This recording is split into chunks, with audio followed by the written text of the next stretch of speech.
Election day, just 22 days away. That was fast. You know, right?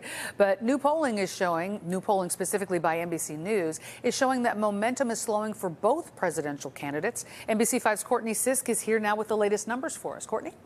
Good morning or good afternoon at this point. The new polling is showing that it is now in a dead heat, whereas last month Kamala Harris was leading Trump by 5 points. Meanwhile, early voting is off to a slower start in Chicago compared to the past 2 presidential elections.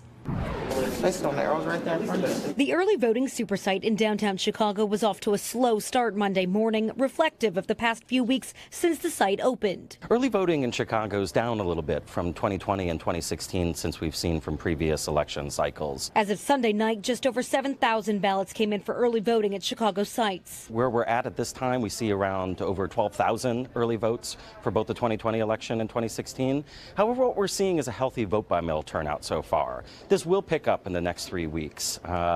It could be voters are waiting just a little bit longer. People are making up their mind. A new NBC News poll of 1,000 registered voters suggests enthusiasm is dwindling. Momentum was especially high for Harris in September following the convention and debate. At that time, she was leading Trump in the poll by 5%. A month later, it's now a dead tie at 48%. On the Harris campaign, I think it's just more about her just not being out there enough. Jaime Dominguez is an associate professor at Northwestern University. He says it's not uncommon to see momentum taper off ahead of an election. I think just after a while, voters begin to tune out, but that's why it's important, particularly over these next few weeks, right, that both the candidates get their message out, but more importantly, that they get the ground game going, because at the end of the day, that's where it's going to be decided. He says Trump is a known commodity and his messaging is well known on his campaign trail across the country, something he believes Harris is falling behind on. She hasn't been kind of directly engaged with voters. I think that the people are just waiting to be courted, particularly